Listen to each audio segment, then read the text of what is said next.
As-tu déjà rencontré une maladie ou un trouble mental dont tu n'as jamais entendu parler, mais sur lequel tu aimerais en savoir plus? Si certaines maladies mentales sont bien documentées et font l'objet d'un traitement, il en existe encore d'autres dont nous ne savons pas grand-chose. Même les professionnels de la santé mentale les plus expérimentés ne savent pas exactement quelles sont les causes de certaines d'entre elles. Pour en savoir plus, nous te présentons dans cette vidéo 10 troubles psychologiques rares que tu devrais connaître. N'oublie pas que même si ces troubles sont inhabituels, des personnes en souffrent tous les jours. Leur lutte pour faire face à leur situation est aussi valable que celle de n'importe qui d'autre et devrait être traitée avec le même respect.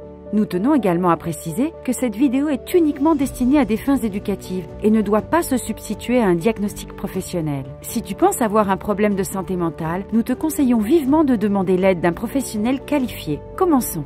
Numéro 1. L'érotomanie.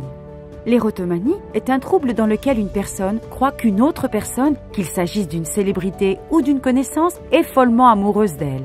Elle s'accroche à sa croyance, même lorsque rien ne prouve qu'elle soit vraie, et elle peut finir par créer de fausses preuves pour justifier son comportement.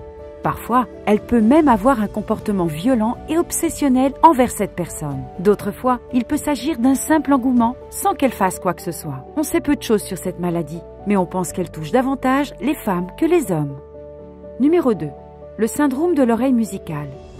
Le syndrome de l'oreille musicale est une hallucination auditive dans laquelle tu entends des sons qui n'ont en fait pas d'origine externe. Ce syndrome peut être causé par un traumatisme au cerveau, par des médicaments ou même simplement par le stress. Ce syndrome peut provoquer une grande gêne car les personnes concernées peuvent entendre la même chanson ou le même son encore et encore. On pense qu'il est dû au fait que le cerveau prend les bruits ambiants et les remplit, ce qui peut ressembler à de la musique. Numéro 3. Le syndrome de neige visuelle. Les personnes atteintes du syndrome de neige visuelle peuvent voir ce qui peut être décrit comme de l'électricité statique ou du bruit visuel, une sorte de petit point de neige ressemblant à des franges qui se superposent à tout ce qui se trouve dans leur champ de vision. La gravité varie d'une personne à l'autre et certaines peuvent avoir des problèmes de vision nocturne ou des migraines. Cependant, la plupart des gens ne le remarquent même pas. Le syndrome n'est pas considéré comme un trouble et on dit souvent qu'il a peu d'impact sur la vie quotidienne de la personne qui en souffre. Numéro 4. Le syndrome de la main étrangère.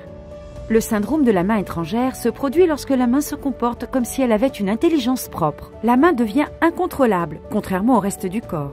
Elle peut également agir en opposition. Imagine que tu ramasses un objet sur le sol, mais que ta main le laisse tomber soudainement et volontairement. Il s'agit d'une maladie neurologique incurable, bien qu'il existe des traitements pour la contrôler.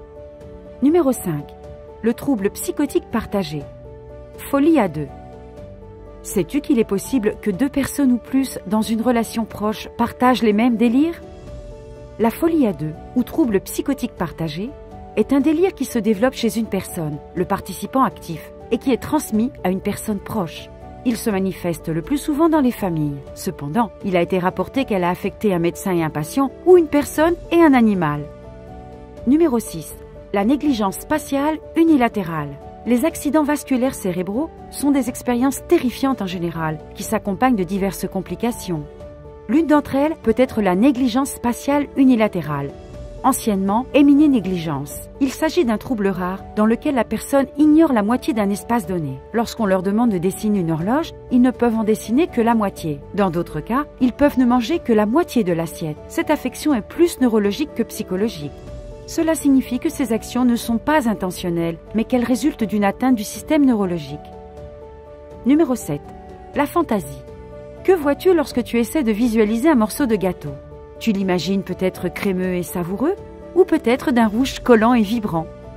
Bien qu'il te soit facile de l'imaginer, les personnes atteintes d'aphantasie sont incapables de se faire une image mentale de quoi que ce soit. C'est une condition inhabituelle que la plupart des gens ne connaissent pas. Bien qu'il ne soit pas considéré comme un trouble, les personnes qui en souffrent ont des difficultés à composer des images dans leur tête et ont généralement une expérience du sommeil différente. Il s'agit d'un phénomène étrange qui n'est pas encore totalement compris. Numéro 8. La synesthésie. Peux-tu imaginer voir des lumières de différentes couleurs clignoter lorsque tu écoutes de la musique? La synesthésie est une condition qui implique qu'un stimulus active plusieurs voies sensorielles, comme entendre et voir des sons. Il peut se présenter sous de nombreuses formes et comporte des variations au sein de chaque forme. Si le fait de voir des couleurs avec des sons est une forme de perception, une personne peut également associer des mots, des chiffres ou des jours de la semaine à certaines couleurs. Par exemple, le mercredi est bleu. En somme, la synesthésie n'est pas considérée comme un trouble, mais comme une expérience perceptive unique. Numéro 9. Le trouble factice. As-tu déjà fait semblant d'être malade pour ne pas avoir à aller à l'école? Les personnes souffrant de troubles factieux poussent ce phénomène à l'extrême. Elles essaient intentionnellement de se rendre malades ou de se faire du mal, juste pour avoir l'air plus malade. Il peut être difficile de déterminer si une personne souffre d'un trouble factice, car elle peut devenir très subtile et sophistiquée dans la simulation de ses symptômes. Cela peut comporter de graves risques, car elle peut prendre des mesures mettant sa vie en danger pour convaincre les autres de sa maladie. Et numéro 10, la chorémanie. La chorémanie, ou manie dansante, est apparue tout au long de l'histoire avec une cause inconnue. La peste de 1518, par exemple, a été caractérisée par le fait que les citoyens de Strasbourg se sont mis à danser de manière spontanée et incontrôlable. Les gens dansaient jusqu'à s'effondrer d'épuisement pour recommencer après une pause. Elle tuait environ 15 personnes par jour et se poursuivait apparemment sans fin.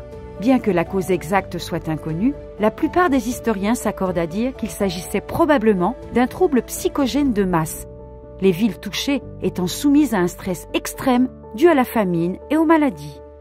Quelles autres maladies rares connais-tu? Parle-nous d'elles dans les commentaires ci-dessous. N'oublie pas de t'abonner à la chaîne, de liker et de la partager avec ceux qui pourraient la trouver utile. Et comme toujours, merci de nous avoir regardés.